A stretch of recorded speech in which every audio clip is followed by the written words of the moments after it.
o mesmo Estadão que escreve esse texto hoje para reclamar do Chega, também fala de Brasil e, obviamente, está falando sobre eleições, está falando sobre 2026. No frigir dos ovos é o tema principal do editorial. Dia sim, dia também, pau e viola para cima do Lula. Olha o título. Quando o PT ganha, o Brasil perde. Não é uma pergunta, é uma afirmação. Isso daqui é matéria de... Não é matéria, né? Isso aqui é um editorial. É um editorial de oposição. Somos opositores do Estadão. Ou, desculpa, do PT. Não tem diálogo mais com o PT. Com quase 2 anos e meio de mandato, Lula já realizou 12 trocas de ministros. Nenhuma delas, porém, foi suficiente para abalar uma cláusula pétrea do modo lulopetista de governar, a excessiva concentração de poderes nas mãos do PT e dos aliados mais próximos e fiéis ao presidente. Ao contrário, conforme mostrou a reportagem do Estadão, este terceiro mandato de Lula revela-se mais petista do que nunca, no qual se nota que 38% dos ministérios estão sob o comando do PT. É a maior proporção registrada desde 2003, quando o partido chegou à presidência da República pela primeira vez. A comparação confirma uma das facetas do evangelho. Lula e o PT nunca souberam dividir o poder. Nem mesmo o peso da chamada Frente Ampla para que Lula conseguisse derrotar Bolsonaro por uma diferença de apenas 2 milhões de votos foi o suficiente para o presidente fazer jus à ideia de coalizão que sedimentou a história recente da democracia brasileira. Acreditou quem quis na ideia de que Lula iniciaria o novo mandato de forma diferente. Acreditou quem quis. Diz o Estadão que fez campanha pro Lula. Acreditou quem quis. O Estadão fez campanha pro Lula. É muita cara de pau.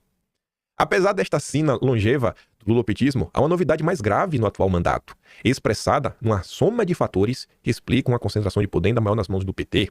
Lula é hoje um presidente mais desconfiado dos aliados que o cercam, precisa lidar com um Congresso mais poderoso e independente dos recursos do Executivo, em razão das regras de imposição das emendas parlamentares e, por fim, mas não menos importante, Lula parece fatigado, cansado com a lida parlamentar. Lula não quer trabalhar. Lula não aguenta mais trabalhar. Não dá. Não quer, ele só quer viajar. E eu fazer o quê? O cara tá velho, pô. O cara não quer, uma hora cansa. Apostaram no cavalo errado. Na verdade, apostaram no cavalo que eles tinham, pra dar, né, um verniz assim que, não, a gente vai conseguir derrotar Bolsonaro. Em abril, este jornal mostrou que no atual mandato Lula se reúne bem menos com deputados senadores que Bolsonaro, Temer até Dilma, que nunca foi propriamente conhecida por sua habilidade e pendor para articulação com o legislativo. A agenda de Lula revela um presidente mais autocentrado do que nunca, com nenhuma paciência para as rotinas do governo e com pouca disposição para receber e negociar com parlamentares. Lula só quer viajar e ficar assistindo um recorte da Globo News falando bem dele. Tu acha que Lula assiste o quê quando chega em casa com a Janja? Mesmo nos poucos casos em que Lula atraiu partidos mais à direita para seu governo, a adesão se deu por meio de alas minoritárias dessas siglas sem o aval das cúpulas nacionais.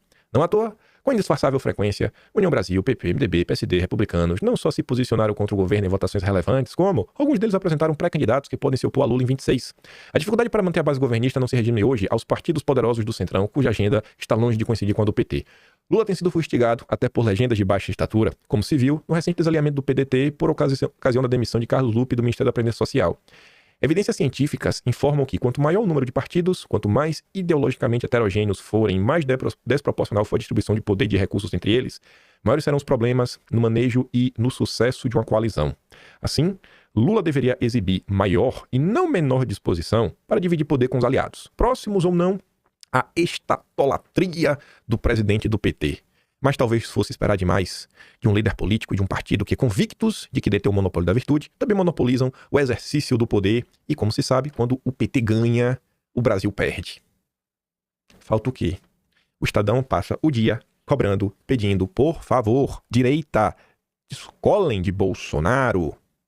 Onde o ex-candidato à presidência pelo Partido Novo em 2022, que inclusive tinha a Marina Helena ajudando em sua campanha, o Luiz Felipe Dávila, onde ele escreveu aquele texto que a direita democrática, inteligente, tinha que se unir com a esquerda sensata e chutar a direita chucra. Foi no Estadão, né? Olha só, rapaz, que curiosidade.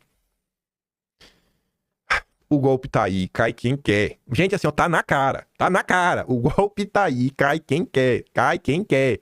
A turma já entendeu que Lula só leva... Não, é Brasil, né? Falar um milagre, mas milagres no Brasil em relação ao Lula acontecem. Então não precisa falar muita coisa. Mas enfim, em condições pouco anormais, o Lula já perdeu. Em condições pouco anormais. Mas como o Brasil é muito anormal, aí a gente fica na dúvida. Mas se for só um pouquinho estranho, o Lula já perdeu. Capaz de perder no primeiro turno ainda.